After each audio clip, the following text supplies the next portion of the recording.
Hello et bienvenue sur iManagement. Dans cette vidéo, j'aimerais vous montrer comment on construit une gestion des risques. Ce tableau Excel, vous pouvez le télécharger gratuitement sur mon site internet. Une fois ouvert, je vous suggère de saisir d'abord les familles des risques en cliquant ici sur ce champ. Vous arrivez sur ce tableau et dans la section Saisie des familles des risques, vous pouvez énumérer vos familles de risques. Ensuite, c'est important de savoir qu'il y a une différence entre la famille des risques et puis les risques. Donc, dans ce tableau, vous avez un résumé des familles de risques. Ça veut dire que c'est une moyenne calculée sur les différents risques. Pour saisir les détails, vous allez là-dessus et vous arrivez sur ce tableau principal. Dans la première colonne, vous pouvez choisir votre famille de risques. Ensuite, vous saisissez les risques et les personnes responsables pour ce risque.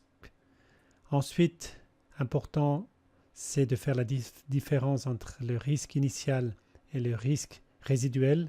Dans les deux cas, il faut choisir la probabilité que ce risque devient un jour réalité. Donc, est-ce que c'est peu probable, probable, très probable ou certain?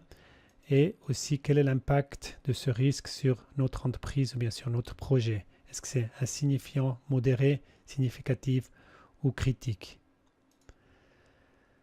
Ensuite, vous allez décider de différentes mesures pour diminuer ce risque et après un certain temps, les risques devraient changer et vous allez corriger ici. Si ce risque il a diminué, vous pouvez mettre par exemple peu probable et puis l'impact il sera peut-être modéré. Dans le traitement du risque, vous avez aussi le choix entre accepter ce risque, le transférer, le réduire ou bien l'éviter.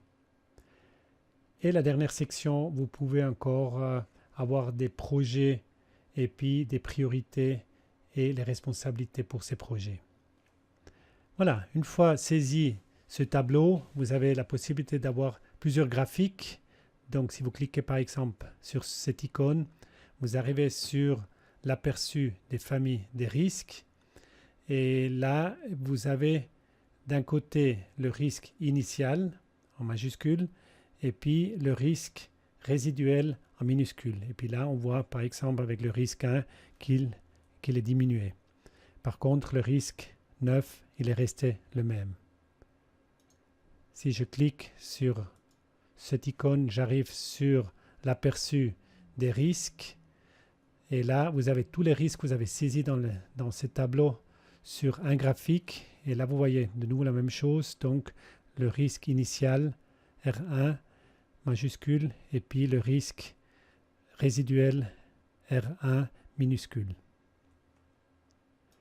Je reviens sur la page d'entrée. Là aussi, vous avez la possibilité de descendre, de voir un résumé des familles de risques.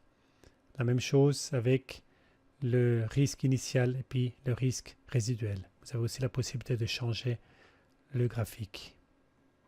Voilà, ça c'est pour la gestion des risques. Si vous avez d'autres questions, vous pouvez cliquer sur l'icône Help et vous arrivez sur l'aide où vous trouvez d'autres informations et puis aussi d'autres vidéos à télécharger.